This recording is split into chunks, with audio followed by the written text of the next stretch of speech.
a mis une parole dans le cœur. Et voilà, c'est justement, nous allons parler du cœur, de notre cœur. Tout le monde est prêt? Amen. À écouter le Seigneur? Amen. Pas à écouter l'évangéliste Déborah, je ne sais rien. C'est même pas la peine de me regarder. Amen. Et je le sais que je suis rien. Un cœur nouveau. Voilà le titre de mon message. Enfin, du message que le Seigneur veut nous donner au travers de ma bouche. Alors nous avons la définition du cœur. Le cœur, nous savons que c'est un organe, un corps animal qui est le centre de la circulation du sang. Nous avons tous un cœur. Et donc, considéré comme le siège de la vie physique. Et si le cœur s'arrête, on ne vit plus. Il n'y a plus la vie. C'est pour ça qu'on entend qu'il y en a qui font des infarcts, des arrêts cardiaques. Et ils n'ont plus la vie parce que le moteur, c'est comme un moteur, ça s'est arrêté. Mais le cœur a une deuxième définition aussi. C'est le siège et le centre de la vie spirituelle. L'âme, source. C'est la source et le siège de tous les désirs, des envies, des buts, des efforts, des compréhensions, d'intelligence, de nos émotions. Voilà, la Bible parle du cœur, ce qui correspond aussi à notre âme. Et lorsque nous donnons notre vie au Seigneur, notre cœur a besoin d'être restauré. Alléluia. Parce que dans la vie, dès notre enfance, nous avons subi des choses quotidiennement qui ont généré en nous des blessures.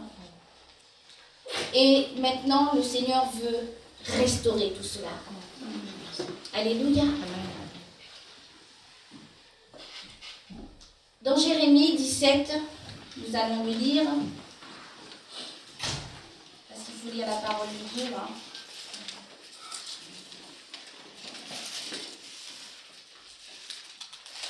Jérémie 17,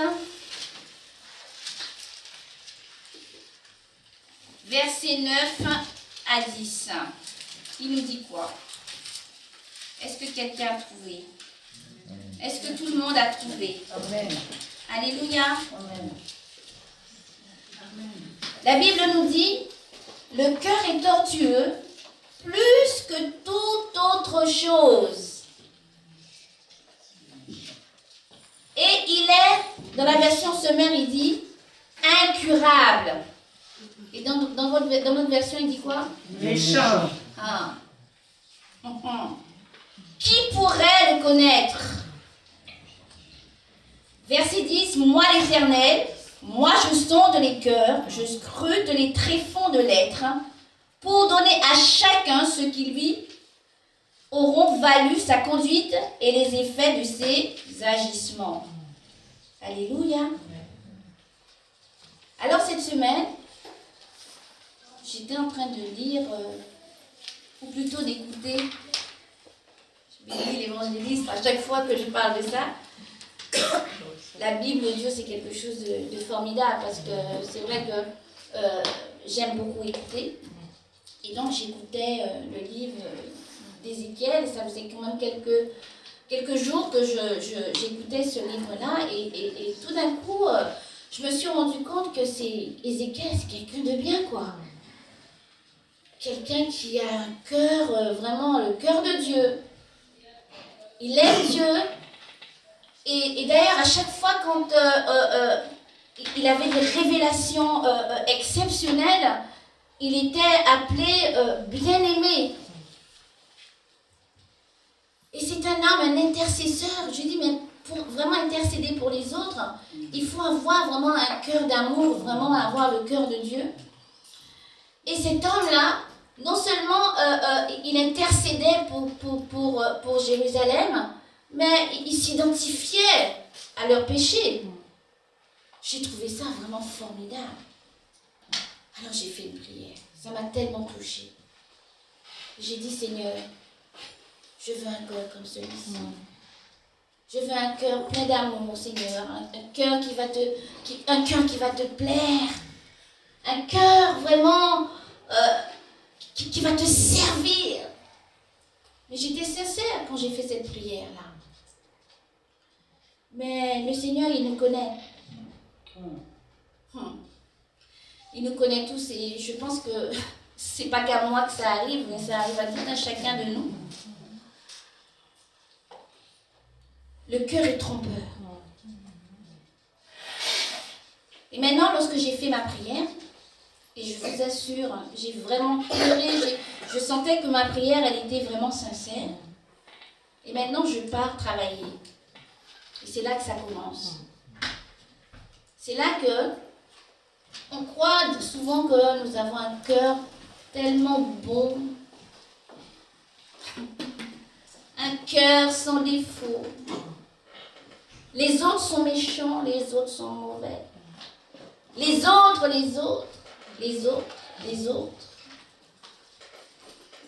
Et voilà que j'arrive au travail avec la joie du Seigneur, parce que le matin, quand je me lève, je chante, je danse, je prie, je suis heureuse. Et j'arrive, et voilà, mon cœur se met en action.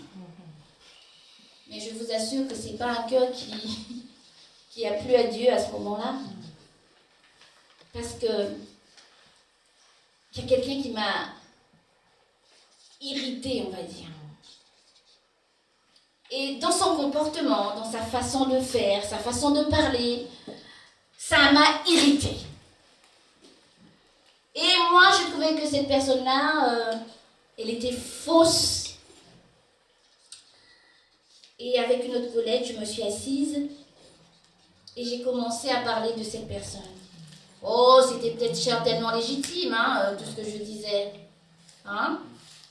Qu'elle était comme ci, qu'elle était comme ça. Et pendant que je parlais, le Saint-Esprit me disait, garde ton cœur plus que toute autre chose. Garde ton cœur. Mais j'entendais le Saint-Esprit me le dire, mais ça ne m'a pas empêché de continuer à parler. Comme on fait tout un chacun. Et voilà, et je continuais. Et je voyais tous les défauts de l'autre qui défilaient devant moi. Est-ce que ça vous arrive, ça? Oui. Ça n'arrive qu'à moi? Non. On voit l'autre, on voit tous ses défauts. Et maintenant, on commence à critiquer.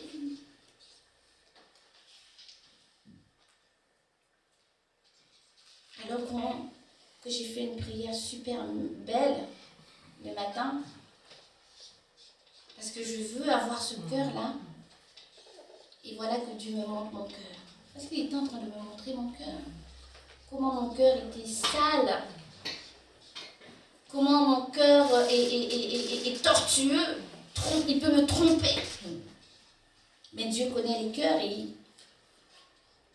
on ne peut pas cacher quelque chose à Dieu. Alléluia.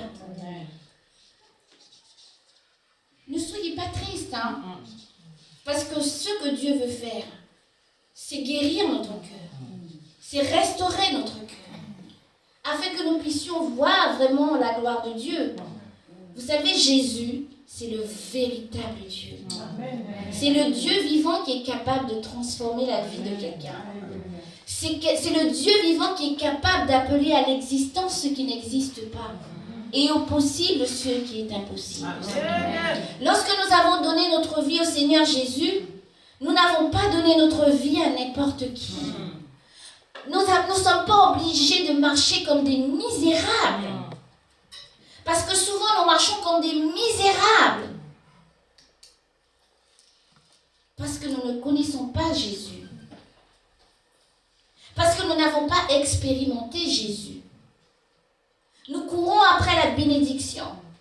Mais la bénédiction matérielle n'est pas importante pour notre vie. Amen. Ce qui est important pour notre vie, c'est que nous puissions être transformés. Parce que le diable a endommagé notre cœur. Le diable nous a rendus malades. veut faire, il veut restaurer ce cœur. Le cœur que lorsque dès ton enfance, tu as commencé à souffrir des choses. Et oui, beaucoup d'entre nous ont souffert des choses depuis leur enfance, mais il y en a qui ont eu cette grâce de ne pas souffrir, d'être bien profité. Si vous êtes bien chez papa, maman, vous n'avez pas à souffrir parce que déjà dans la maison, on souffre. Alléluia. Moi, j'aime bien parler de moi parce que je ne peux pas parler de quelqu'un d'autre. Il faut que vous sachiez ce que Dieu a fait. Parce que le Dieu qu'on prie là, Jésus, il est réellement vivant. Il est réel. Amen. Il est vraiment réel. C'est pas un objet, c'est pas un Dieu qui ne voit pas, ce n'est pas un Dieu qui ne parle pas, ce n'est pas un Dieu qui ne marche pas, ce n'est pas un Dieu qui ne te connaît pas, ce n'est pas un Dieu qui est indifférent à ce que tu peux traverser. Non, Jésus. Comment? Lorsqu'il t'a choisi, il ne te lâche pas. Amen. Vous savez, j'ai beaucoup de frères et sœurs. Charnel. Mais je suis la seule fille de mon père et de ma mère. Donc disons que j'ai des demi-frères d'un côté et des demi-frères de l'autre. J'ai beaucoup vécu avec mes demi-frères du côté de ma mère, puisque j'étais avec ma mère. Et mes demi-frères du côté de mon père, je ne les connaissais pas. Et moi, j'étais une petite fille très triste. Parce que je ne connaissais pas mon père biologique. Et oui, je croyais que mon père était mort. Et lorsque j'étais à l'école, j'étais une bonne élève. Parce que ma mère, elle était derrière. Mais lorsque arrivait le jour où il fallait signer le carnet de correspondance, tous les élèves de la classe avaient la signature du père et de la mère. Et moi, j'avais que la signature de ma mère. Va expliquer ça. Quand on te demande, ton père, il est où? Comment il s'appelle? Je savais comment il s'appelait, mon père. Mais j'ai toujours cru que mon père était mort. Ma mère, elle ne m'a jamais dit du mal de mon père. Jamais. Donc, j'avais cette blessure-là dans mon cœur. Et j'ai marché avec ça toute ma vie. Vous savez, des blessures qu'on a dans notre cœur et que nous marchons avec ça toute notre vie détruisent notre vie. Et si nous n'avons pas Jésus, nous n'allons jamais nous en sortir. Alléluia. Donc j'étais cette petite fille-là qui croyait que son père était mort. Mais un jour, dis avec moi un jour. Un jour. J'avais 39 ans. Et je suis partie en Guadeloupe, puisque je suis originaire de la Guadeloupe. Et ma sœur, du côté de ma mère, me dit, mais tu devrais quand même essayer de chercher ton père. J'ai dit, allez, laisse tomber. Le monsieur, il est mort. S'il voulait vraiment me connaître, il m'aurait cherché. Moi, j'ai rien à voir avec lui. D'ailleurs, et à cause de lui, ça a développé des choses bizarres en moi. Je vous assure. Mon père, il est métis. Moi, les gens clairs, là, je ne pouvais même pas les voir. Non, mais c'est vrai, Moi, pour que je sois heureuse, il faut que je sois avec quelqu'un qui est très poussé.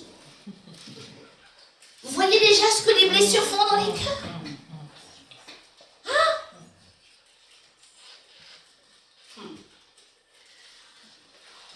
Donc j'appelle, ma soeur me force, elle a pris le téléphone, elle a fait le numéro, elle a cherché le nom de famille de mon père, elle est tombée sur un nom, elle a pris le téléphone, elle a fait le numéro, et quand la personne a répondu, elle m'a dit, tiens, parle. Ben oui, j'étais bien obligée de parler puisque j'avais le téléphone. Et maintenant, c'était un de mes oncles. Maintenant, je commence à lui... Je ne savais même pas quoi lui dire. Alors, je lui dis, mais est-ce que je peux vous rencontrer?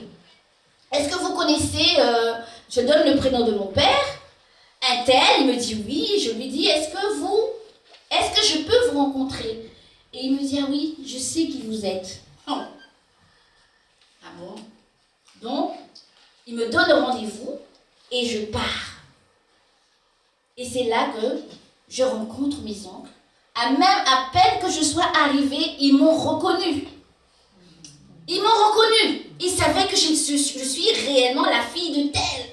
Il n'y a pas de mensonge à dire que non, elle est en train de nous bluffer. Non, c'est la fille de telle. Mais moi, avec toutes mes blessures, avec mon cœur, mais vous savez, j'avais donné ma vie à Jésus. Hein? C'était le temps de rencontrer mon Père. C'était le temps de pouvoir pardonner à ce Père-là. Alléluia. Amen. Et maintenant, lorsque je suis venue, j'ai contacté mon oncle, tout de suite les choses ont commencé à découler.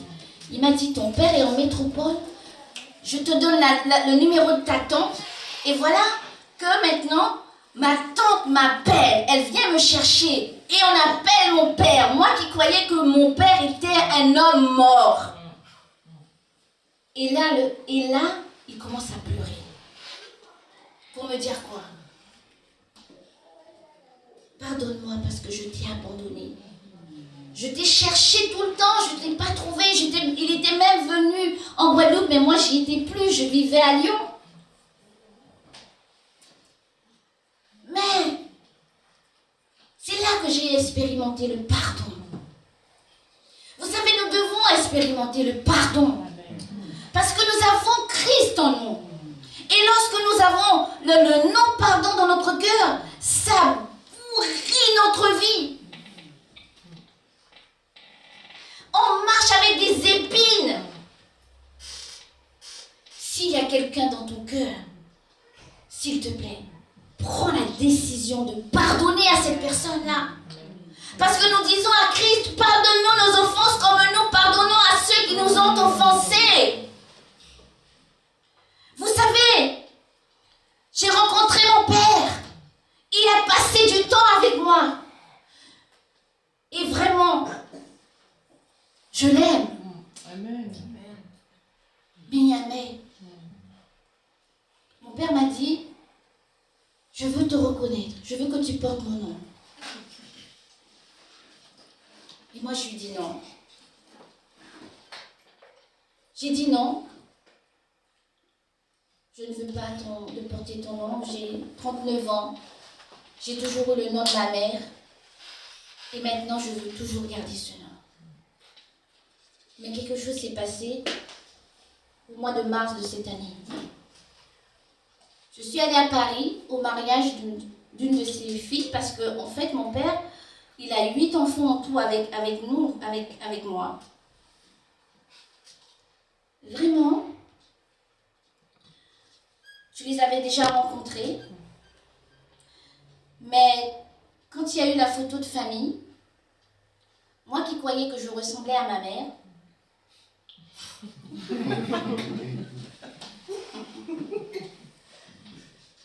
nous avons tous la même tête, le même sourire. Sauf que eux, ils sont clairs parce que leur maman, elle est blanche. Mais quand on nous regarde, il y a ça qui parle. Il y a le physique là qui parle. Ça m'a touchée. Et maintenant, ils m'ont bien reçue, on était bien ensemble. Et quand je suis rentrée, j'ai réfléchi. Et j'ai eu envie que mon père me reconnaisse. Parce que j'ai dit, père, mais je l'ai appelé, j'ai dit, mais papa, mais il n'y a rien qui prouve que tu es mon père. Je veux porter ton nom. Et mon père, il m'a dit, ah, ça c'est la réponse de ma prière. Amen. Ça c'est la réponse de ma prière. J'ai prié Dieu pour que tu touches ton cœur afin que tu acceptes d'avoir mon nom. Amen. Mais je me suis rendu compte que même dans le pardon que j'avais dit, il y avait encore des choses dans mon cœur. Parce que pourquoi je voulais... Pour moi, je ne sais pas. On nourrit des fois des choses dans notre cœur. Et maintenant, je dis, mais Dieu veut guérir nos cœurs. Amen. Parce que lorsque nous nourrissons des choses, nous avons des préjugés. Je vous dis la vérité. Vous savez, moi, j'ai rien à cacher. Tout ce que... Ma vie, elle est à nu devant le Seigneur. Pour dire vrai.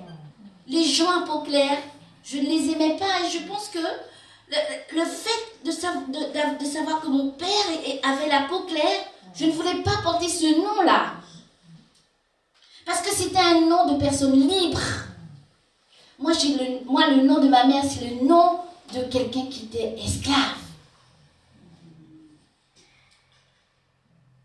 Vous savez, aux Antilles, il y a eu l'esclavage, je ne vous cache rien.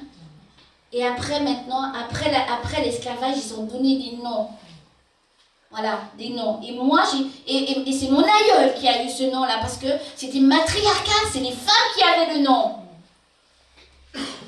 Et j'étais prisonnière de ce nom-là.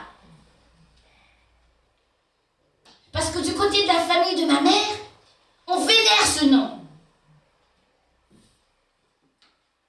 Mais mon père, comme il est métis, il avait le nom d'un homme libre. Son père, son aïeul n'était pas esclave. Son aïeul, il était blanc. Il n'était pas esclave.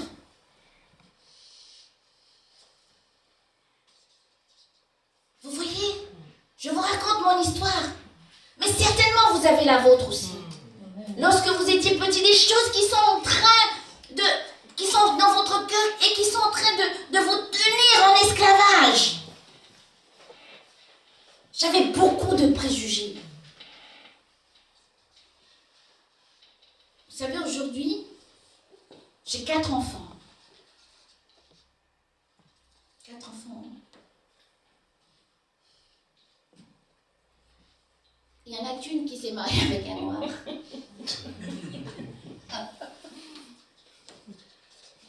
Et encore, quand on la regarde, on n'aurait même pas dit que c'est ma fille, parce que je lui ai transmis le gène. Tu la vois, on aurait dit qu'elle est blanche. Oui? Et moi qui ne voulais pas avoir ce genre de couleur dans ma famille, eh bien, je peux vous dire aujourd'hui, je suis heureuse. Amen. Je suis heureuse. J'ai des petits-enfants métis, ils sont beaux. Amen. J'ai des petits-enfants noirs, ils sont très très beaux aussi. Amen. Et ça, c'est Jésus qui fait ça. Mon témoignage, c'est que je sais que dans beaucoup de cœurs, il y a des blessures. C'est que je sais que les blessures, lorsqu'on nourrit les blessures dans notre cœur, ça fait de l'amertume. Et nous ne voyons pas la gloire de Dieu. Alléluia. Nous croyons que nous sommes bien, que nous avons bon cœur, mais il n'y a que Dieu qui connaît notre cœur. Amen. Alléluia. Amen. On peut se rendre compte de tout le mal qu'il y a dans le monde. Et oui, on le sait, tout ce qui se passe dans le monde. Toutes les faussetés, toutes les injustices. Alléluia. Amen. Nous voyons ça aussi, on se dit, mais voilà, ça fait des années que je prie pour les papiers. Ça fait des années que je prie pour le mariage. Ça fait des années que je prie pour le travail. Mais toutes les portes me sont fermées parce que maintenant on commence à rejeter la faute sur la société. Hein? Ils sont racistes, ils sont comme ci, ils sont comme là. Mais je vais vous dire cet après-midi une vérité. Ne regardez pas aux autres. Amen. Examinons-nous nous-mêmes. Examinons notre cœur. Est-ce que nous plaisons à Dieu? C'est ça le plus important. Que tu aies des papiers, que tu n'aies pas les papiers, que tu sois marié ou que tu ne sois pas marié, que tu aies du boulot ou que tu n'en aies pas, ce n'est pas important. voisine ne te dise pas bonjour, que ton voisin te crée des problèmes, ce n'est pas un problème. Tu dois garder ton cœur pour celui-là qui nous a appelés.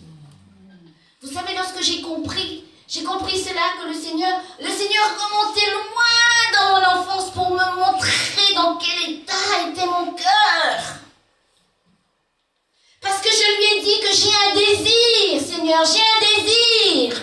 Un désir, c'est de t'aimer. Un désir, c'est de faire ta volonté. Un désir, c'est d'avoir un cœur comme le tien. Alors maintenant, il commence à te montrer ton cœur. Mais lorsque Dieu te montre ton cœur, tu dis que c'est l'autre. C'est plus facile de dire que c'est l'autre.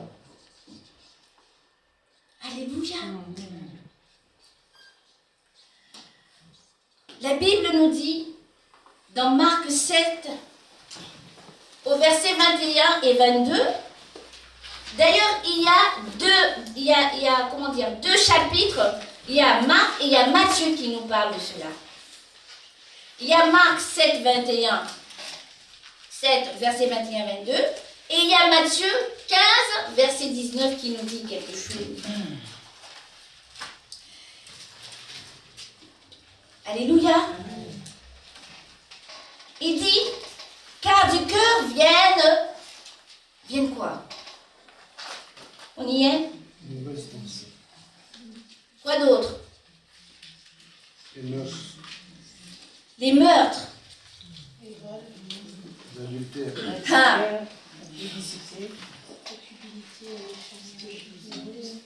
Il y a beaucoup de choses qui sont.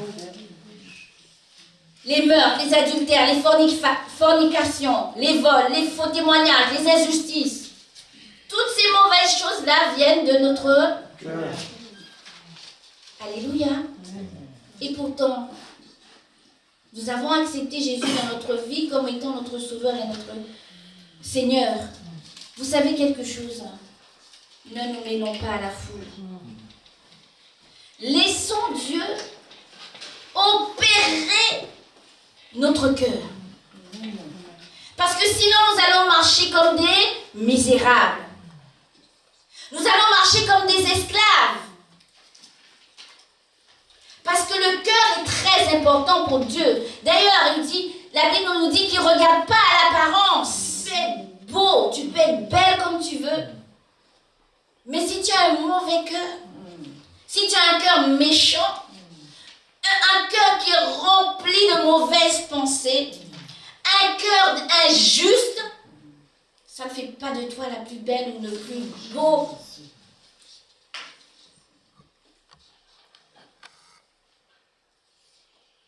Parce que c'est à Dieu que nous voulons plaire. Les gens du monde, ils veulent plaire à l'un ou à l'autre. Enfin quoi? Parce qu'au final, c'est au diable qu'ils veulent plaire, sans même le savoir. Mais nous n'allons pas les condamner pour cela. Parce que nous sommes là, mais ce n'est pas parce que nous avons fait des bonnes choses. Hein. Ce n'est pas parce que nous sommes meilleurs que les autres. Mais c'est la grâce de Dieu. Alors que la grâce de Dieu soit aussi dans leur vie. Parce que Dieu les aime. Alléluia. Notre cœur est tellement mauvais.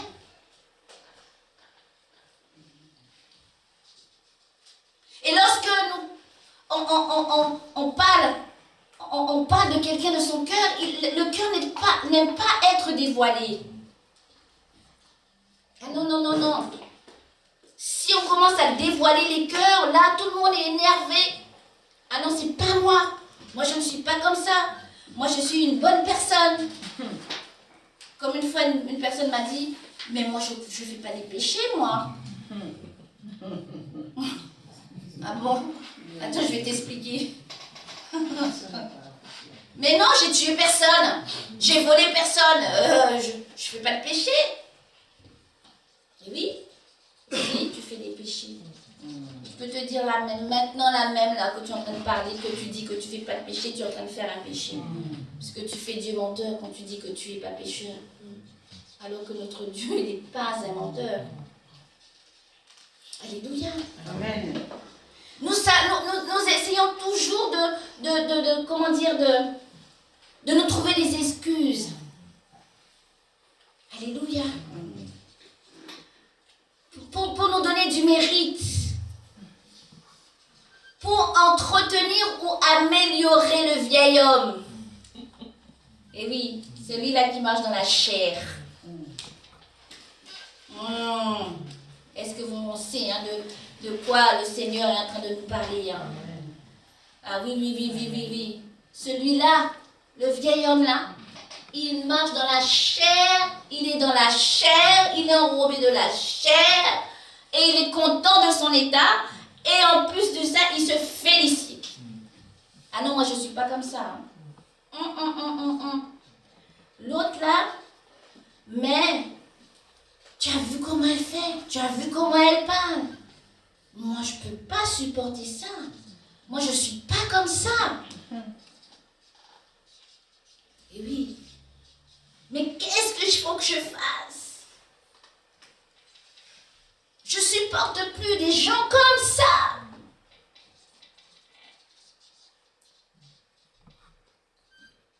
Est-ce que je vous fais du bien cet après-midi? Amen. Parce que moi, ça m'a fait du bien lorsque le Seigneur m'a montré mon cœur. J'ai dit, Père, enlève-moi ce serpent-là. Je n'aime pas déjà les serpents déjà. Alors, quant à l'autre là, non, mais j'ai rien envie. Non, enlève. Je te donne mon cœur, Seigneur. Oui, tu vois tout ce qui ne va pas dans mon cœur. Et je décris. Il y a ça. Montre-moi ce que je n'ai pas vu. Si nous voulons marcher dans une vie glorieuse, nous devons avoir un cœur pur. Ézéchiel 18 au verset 31 nous dit ceci. Rejetez loin de vous toutes les transgressions par lesquelles vous avez péché et faites-vous un cœur nouveau et un esprit nouveau. Alléluia. Et il rajoute, pourquoi mourriez-vous, maison d'Israël? C'est une question. Parce que Dieu ne veut pas que le méchant meure. Donc si nous rejetons toutes les mauvaises pensées, toutes les mauvaises attitudes, toutes les mauvaises situations, tout ce qui vient, toutes les injustices que nous avons dans notre cœur, si nous rejetons cela, nous n'allons pas mourir. Alléluia. Parce que nous ne sommes pas en train de servir un Dieu qui est mort. Nous ne sommes pas en train de servir un Dieu qui n'entend pas nos prières. Nous ne sommes pas en train de servir un Dieu qui est indifférent à ta situation, au problème que tu es en train de traverser. Nous ne sommes pas en train de servir un Dieu qui ne parle pas. Nous ne sommes pas en train de servir un Dieu qui ne voit pas. Nous ne sommes pas en train de servir un Dieu qui n'entend pas. Il a dit, je ne vous abandonnerai point, je ne vous délaisserai point, je serai avec vous tous les jours. Amen. Jusqu'à la fin du monde. Est-ce que vous croyez que Jésus est avec nous tous les jours? Amen. Et pourquoi tu pleures? Pourquoi tu doutes? Pourquoi il y a tant de choses dans ton cœur?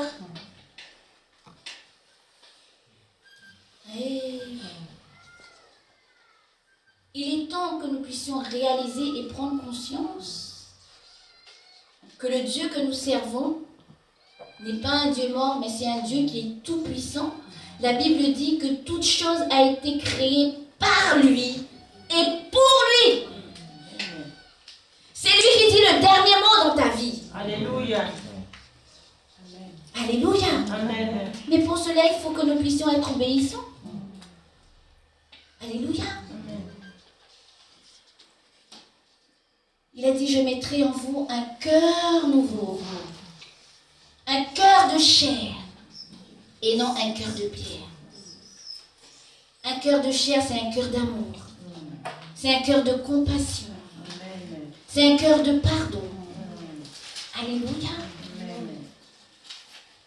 cœur, le cœur de Dieu.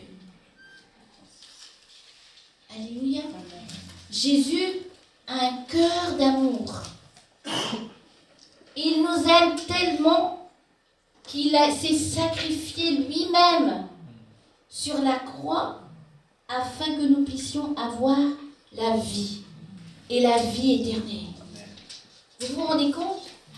Lorsque je lis ce passage-là, mes yeux s'éclairent et puis je dis, mais Seigneur, maintenant j'ai le droit de manger à satiété à l'arbre de vie. Lorsqu'Adam et Ève étaient dans le jardin, ils ont mangé le fruit de la connaissance du bien et du mal. Ils ont été chassés hors du jardin. Ils n'ont pas eu le droit de toucher à l'arbre de vie. Est-ce que tu réalises, ou est-ce que nous réalisons le privilège que nous avons de pouvoir manger à satiété de l'arbre de vie qui nous donne la vie? Alléluia.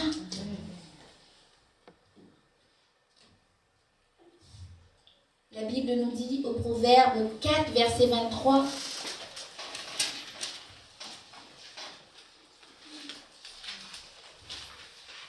J'aime bien la version Semeur.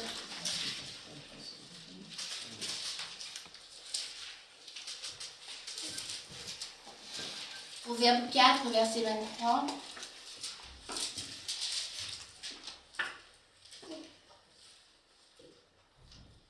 Nous dit quelque chose, je lis la version Semeur. Par-dessus tout, veille soigneusement sur ton cœur, car il est à la source de tout ce qui fait ta vie. Ton cœur est à la source de tout ce qui fait ta vie. Donc si ton cœur n'est pas gardé en Jésus-Christ, comment elle sera ta vie? Parce que si ta vie n'est pas en Christ, forcément elle est à quelqu'un d'autre. Si ton cœur n'est pas à Christ, forcément il est à quelqu'un d'autre. Il a mis devant nous la vie et il a mis aussi la mort. Et il nous a dit, choisis la vie. Choisis la vie. Parce que c'est lui la vie. Alléluia. Nous devons dire assez. Nous ne voulons pas choisir la mort, mais nous voulons choisir la vie. Nous voulons choisir Jésus. Nous voulons arrêter de nous plaindre. Nous voulons arrêter de nous lamenter. Nous voulons seulement garder les yeux fixés sur Jésus. Demeurer en Jésus. Et nous allons connaître la victoire.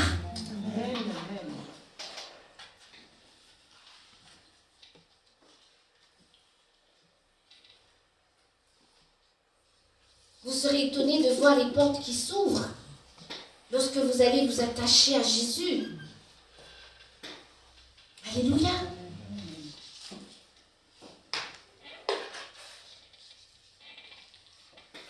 Si notre cœur est gardé pour Christ, si notre amour est concentré sur sa personne, notre vie sera pour sa gloire. Nous n'aurons pas peur de rien. Nous n'aurons plus peur de rien. De quoi avons-nous peur? Vous savez, si nous avons une communion intime avec le Saint-Esprit, ce merveilleux ami qu'on a, ce merveilleux conseiller, c'est lui qui va nous guider, qui va nous montrer le chemin. Si tu appartiens à Christ, tu dois connaître ta vie. Tu dois, le Seigneur te montre ce qui va t'arriver, ce qu'il a mis en réserve pour toi, ce qui ne va pas dans ta vie, il te montre. Parce qu'il est fidèle, il t'aime. Ne fais pas que le méchant meure. Alléluia. Seul le Saint-Esprit peut opérer dans notre cœur. Parce qu'il est impossible à un homme quelle que soit son honnêteté, quelle que soit sa sincérité, de plaire à Dieu.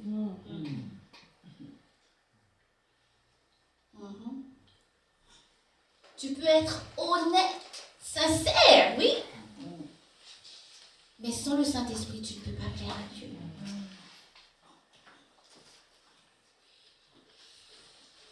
Vous savez, quand j'ai pris conscience de cela, ça m'a fait très mal. Mais c'était une bonne douleur pour me dire, Seigneur, non, mais prends ma vie. Parce que ma prière, elle était sincère. Mais je ne plaisais pas à Dieu. Alléluia.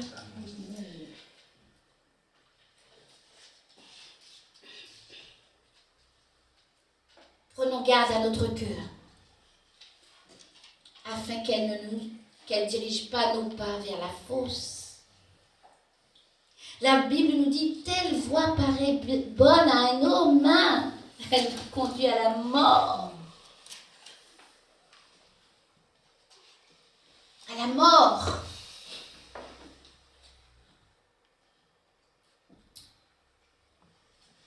Et oui. Si tu veux plaire à Dieu, examine ton cœur avec le Saint-Esprit. Dis, oui, Seigneur, voici mon cœur, je le dépose sur l'autel. Maintenant, montre-moi ce qui ne va pas dans mon cœur. Et lorsque le Seigneur t'aura montré ce qui ne va pas dans ton cœur, mais vraiment, crie au secours qu'il t'aide.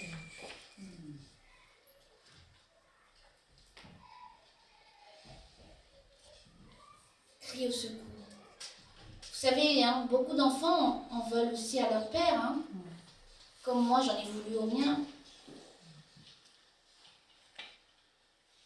J'en ai voulu au mien. Parce qu'il m'avait abandonné. Mais ce que je ne savais pas, moi je ne connaissais pas son cœur. Il souffrait. Il souffrait. Vous savez, bien souvent on condamne les autres. Mais nous ne sommes pas Dieu, nous ne connaissons pas son cœur. Amen. Nous ne connaissons pas les cœurs. Vous savez, des fois je dis, mais attends, mais ça n'empêche même pas de dormir. Il a abandonné son enfant, ça n'empêche même pas de dormir. Mais qu'est-ce que tu en sais? Tu es Dieu. Tu es Dieu pour savoir si il n'est pas contrarié dans son cœur. Tu es Dieu pour savoir si ça n'empêche pas de dormir. Nous devons garder notre cœur. Toujours présenter ce cœur-là. Prendre soin de notre cœur, de notre être intérieur. Celui qui va voir Dieu, c'est pas là l'enveloppe charnelle, là. Hein. Il retournera dans la poussière. Le vrai toi, il est à l'intérieur. Tu dois prendre soin de celui qui est à l'intérieur. Il doit être un cœur aimant. Si nous aimons que ceux qui nous aiment, nous ne faisons rien de spécial, nous dit la Bible. Hein. Le chien, il aime son maître qui lui donne à manger. Et oui. Mais lorsque tu vas commencer à aimer tes ennemis, tu vas comprendre que oui, mon cœur est dans le processus. Lorsque tu vas commencer à pardonner celui qui t'a offensé, tu vas dire, ah oui.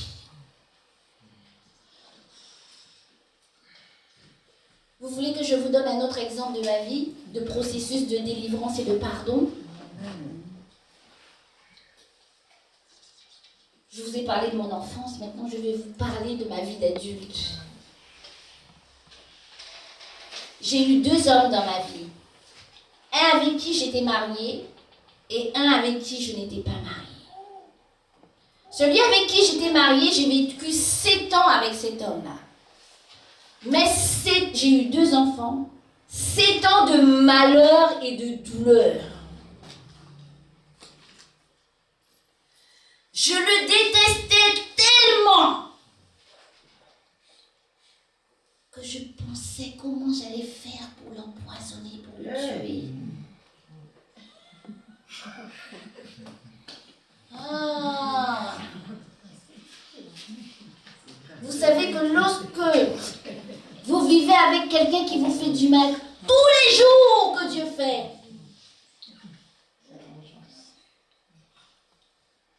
tu commences à planifier.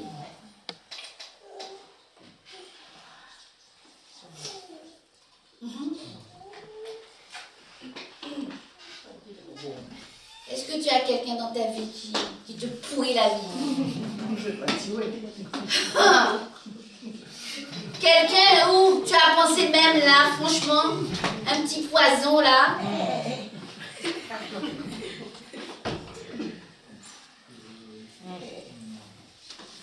Vous savez, on rigole, mais c'est la vérité. Hein. Lorsque le diable nous oppresse, se sert de quelqu'un pour nous oppresser, mais la vraie oppression, hein. C'est-à-dire que le monsieur buvait des litres de vin par jour.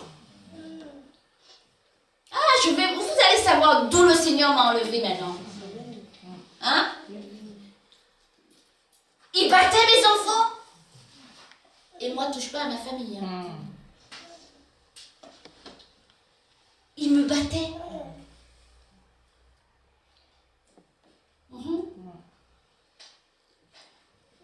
J'avais perdu toute valeur. C'est ça que le diable fait dans nos vies. Et maintenant, pardonne? Hein? Va pardonner à quelqu'un qui t'a fait souffrir, qui te battait, qui battait tes enfants, qui voulait même te prostituer. Je vous dis la vérité. Et toi, tu te sacrifies là pour cette personne-là. Tu lui donnes des enfants, tu lui fais à manger, tu nettoies la maison. Et toi, et comment tu es traité? Je vous assure, j'ai commencé à réfléchir.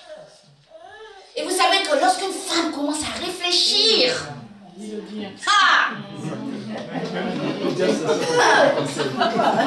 lorsqu'une femme commence à réfléchir, c'est sauf qui peut. C'est sauf qui peut. Mais vous savez, je n'avais pas donné ma vie au Seigneur. Mais je me suis rendu compte que déjà, même là, Dieu était là aussi. Ah! Et il n'a pas permis que j'empoisonne cette personne-là. Je me suis séparée de cette personne-là. On a divorcé. Mais je suis comme ma mère, je n'ai jamais dit du mal. Mais mes enfants, ils ont vécu des choses. Ils ont vécu des choses. Mais lorsque j'ai divorcé, il a été déchu de son droit de père. Donc pour être déchu de ton droit de père, ça veut dire que tu n'es pas un ange. Hein.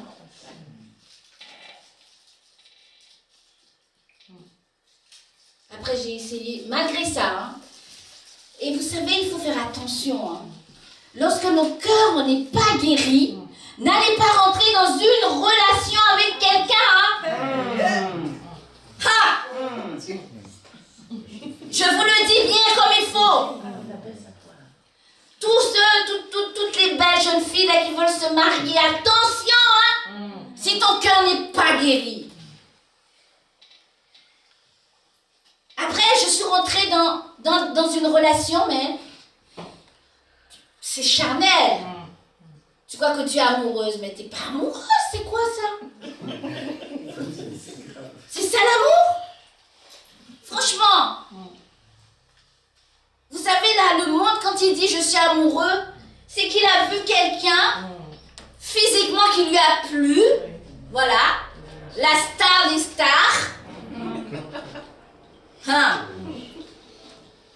Mais après, lorsqu'il va se mettre avec cette personne-là, qui va vivre avec cette personne-là, c'est là que l'amour, là, commence à se flétrir. Parce que là, maintenant, c'est comme on dit, c'est le couteau qui va venir pour aiguiser le couteau. Mais tu n'étais pas amoureux, non? Tu supportes, non? Non. Ça, c'est pas l'amour de Christ. Hein. Parce que l'amour de Christ supporte tout.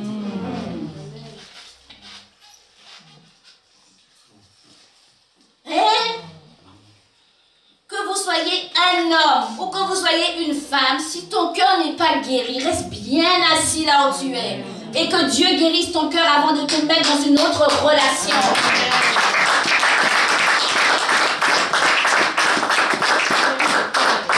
Parce que le diable va te saccager. Alors je suis rentrée dans une autre relation.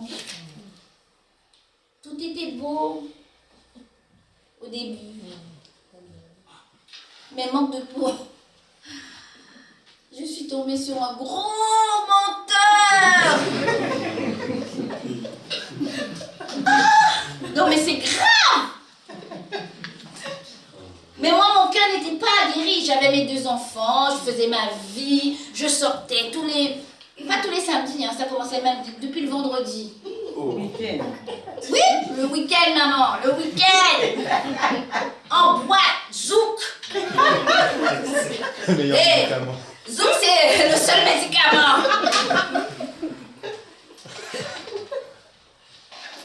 Mais des fois, quand je regarde ma vie, je dis, mais Seigneur, merci de m'avoir retiré de là. Ah, merci, Père, de m'avoir retiré de là. Alléluia. Tu rentres dans une relation où Dieu n'est même pas là. Tu es en train de te détruire. Et donc, avec ce gros menteur-là, j'ai eu 2 enfants. Mais je sais pas, hein, mais le diable, il est quand même fort. Hein. Comment il a fait pour me retourner le cerveau, celui-ci? J'avais jamais compris qu'il était marié. Et j'ai eu 2 enfants avec lui. Et on vivait... Ah ouais, non. Le diable. Les cœurs. La chair. Ah. Ça pourrit nos vies, hein? Mais si tu vis ça, sors de la vie, hein. Pars en courant. Fais comme Joseph. Laisse ta tunique même. Yes.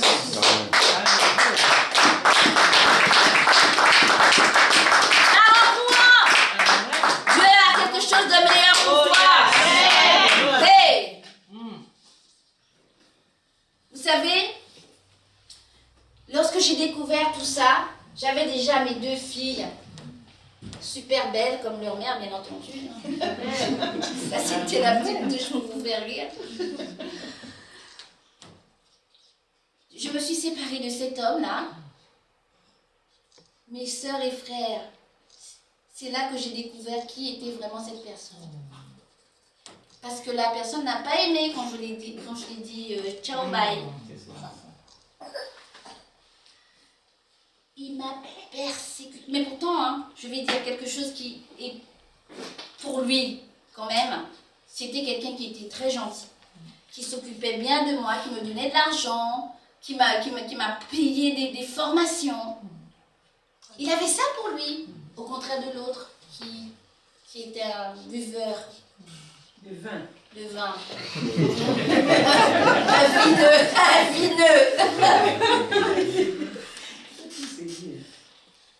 Mais il n'a pas apprécié. Et quand il n'a pas apprécié, il est devenu très méchant. C'est-à-dire qu'il m'attendait devant mon travail.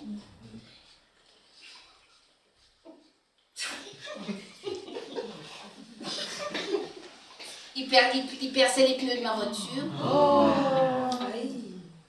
En fait, bon, il en m'a fait tellement que je ne pouvais même plus. Et vous savez quoi? Vous savez qu'on est dans le monde, hein? Et même, vous savez, même les enfants de Dieu le font. Quand il ne faut pas confiance à l'Éternel. La personne m'a persécuté. Du soir au matin, du matin au soir. J'en pouvais plus. J'avais perdu je ne sais pas combien de kilos. J'ai dit, bon, là, il faut faire quelque chose. Et j'avais un ami qui avait son marabout attitré. Ça vous fait rire, hein? Mais quand on est dans le désespoir, ben, je peux vous dire aujourd'hui, ça me fait rire, mais ça ne me faisait pas rire. Hein? Parce que j'étais dans le désespoir le plus total. Mais vous savez, le marabout, il n'a rien pu faire. Et non, mais même, la personne a redoublé des efforts dans la persécution.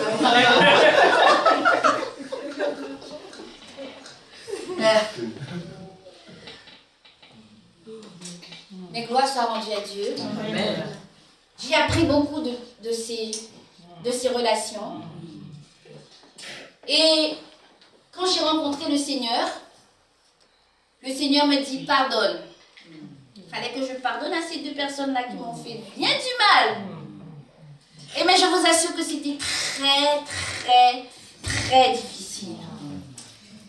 J'ai réussi à pardonner à l'un, mais pas à l'autre. J'ai pardonné au deuxième. Je suis malgré qu'il était marié, voilà. J'ai plus de facilité à pardonner. Tu ne pardonnes pas comme ça du jour au lendemain. Hein? C'est tout un processus. Hein? Mais quand j'ai su vraiment que je l'avais pardonné, c'est quand il est tombé malade. Parce qu'un jour, à force de jouer avec le feu, ça te brûle. Hein? Et là où j'ai su que je l'avais vraiment pardonné, c'est quand je me suis mise à genoux pour prier. Amen. Prier pour qu'il rencontre le Seigneur. Prier pour qu'il soit guéri. Et j'ai vraiment prié de tout mon cœur. Mais c'est la volonté de Dieu qui sait faire. Parce qu'un jour, j'ai fait un son. Je l'ai vu. Il me dit, je vais partir. Je lui ai dit, mais non, on va prier. Il m'a dit non. Et 2 jours après, il était dans le coma et il est parti.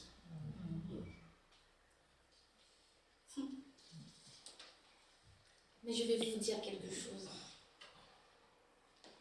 Le premier, celui à qui je ne voulais pas pardonner du tout. J'ai eu vraiment, on peut même dire vraiment. Quand le Seigneur me disait de prier pour lui, je priais sans conviction. Est-ce que ça vous fait ça? Oui. Est-ce qu'il y a quelqu'un dans votre vie que vous n'avez pas envie de prier pour lui? Dieu te dit, prie pour lui. Non! Il m'a fait trop de mal là. Viens faire ce qui lui arrive. Ah. Allez, prends ça.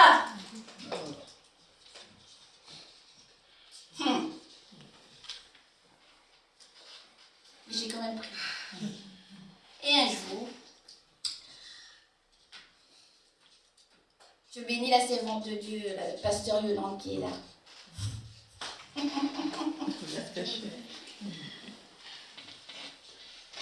Parce que vous savez, quand on donne des témoignages, le Seigneur vient toujours confirmer. Amen. La servante de Dieu m'a dit, mais cet homme-là, le père de tes enfants, faudrait que tu pardonnes quand même, hein? Ça m'a énervé. J'ai dit, mais de quoi je m'amène encore celle-là? Et vous savez, j'étais déjà dans le ministère. Mais le Seigneur a parlé au travers d'elle. Et j'ai dit, oui, bon allez, je vais faire l'effort. Mais c'était dur. Mais j'ai quand même prié. J'ai quand même vraiment prié. Et puis un jour, sur Facebook, je vois que la personne s'est remariée et qu'il a donné sa vie à Christ. Amen. Vous savez, le pardon libère. Alléluia. Maintenant, J'ai compris tellement de choses par la grâce de Dieu. Que si quelqu'un m'offense, même si c'est pas facile, je ferai tout pour pardonner avec le Saint-Esprit, avec l'aide du Saint-Esprit. Parce que le diable est méchant. Et notre cœur ne doit pas aller vers les propositions du diable. Parce que la Bible dit que le diable vient pour détruire, dérober et tuer. Ah oui.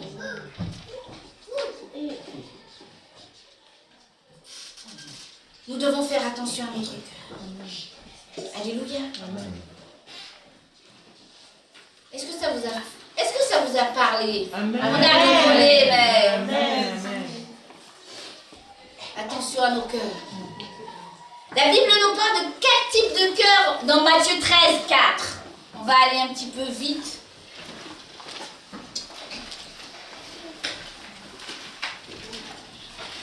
C'est le semeur qui sort pour pouvoir semer. Et la parole va tomber dans 4 types de cœurs.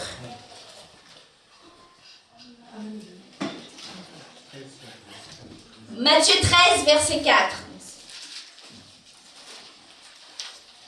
Premièrement, le premier effet, les oiseaux mangent cette semence qui est tombée. Alléluia. Cette parole est tombée dans un cœur indifférent qui ne tient pas compte de la parole de Dieu. Lorsque nous écoutons la parole de Dieu, nous devons tenir compte de cette parole-là, cette parole de vie. Le deuxième effet, une autre partie tombe dans l'endroit pierreux. Un cœur dur, méchant, qui ne laisse pas la parole s'enraciner et la rejette. La Bible nous dit, ne soyez pas des auditeurs oublieux. Lorsque nous avons entendu la parole, mais mettez-la en pratique. Alléluia. Le troisième effet, la semence, elle tombe dans les épines. Les épines, un cœur brisé, un cœur blessé, qui ne veut pas pardonner, qui devient amer, qui se rappelle sans cesse des blessures du passé et qui est étouffé par les soucis de la vie. Est-ce que ton cœur est blessé cet après-midi?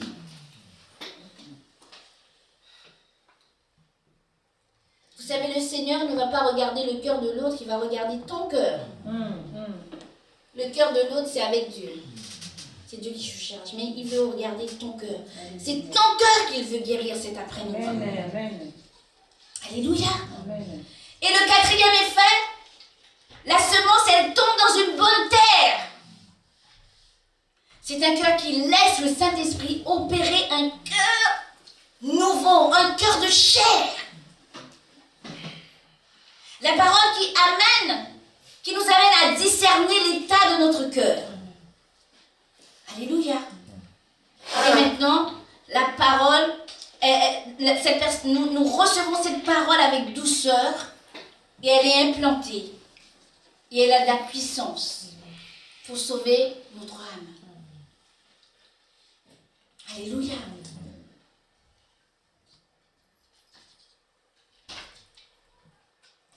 L'œuvre de la nouvelle naissance est ainsi accomplie par la parole et l'Esprit de Dieu.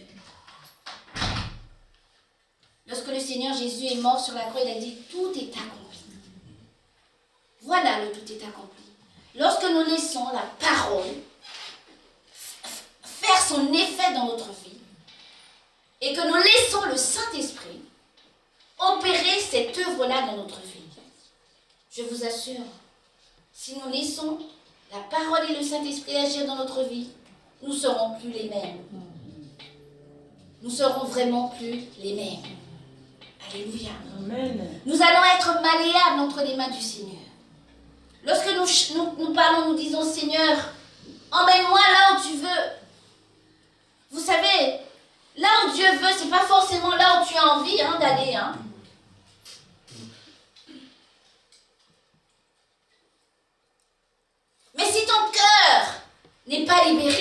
pas suivre Dieu.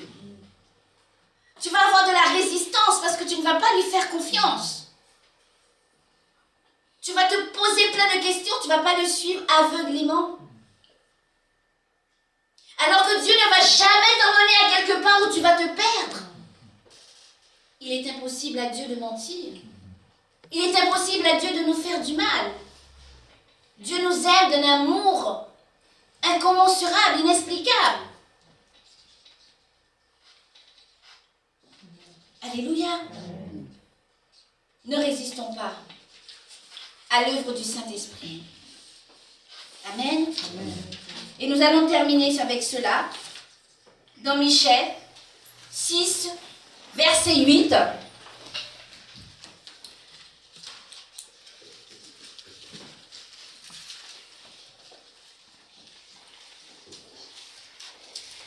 Trois choses que l'Éternel nous demande.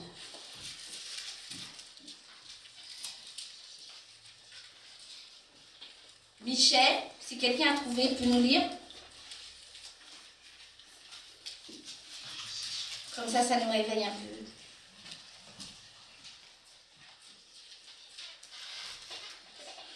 Alléluia. Amen. Vous y êtes? Amen. Je dis au notre Seigneur, Amen. on t'a fait connaître, Mhm. ô homme, Mhm. ce qui est bien Amen. et ce que l'Éternel demande de toi, Mhm. c'est que tu pratiques la justice, Amen. que tu aimes la miséricorde Mhm. et que tu marches humblement avec ton Dieu. Amen. Amen.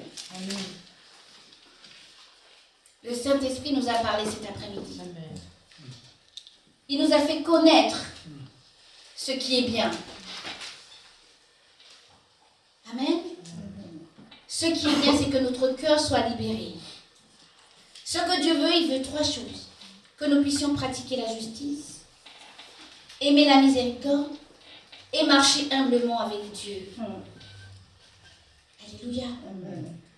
Alors nous allons nous lever et nous allons prier.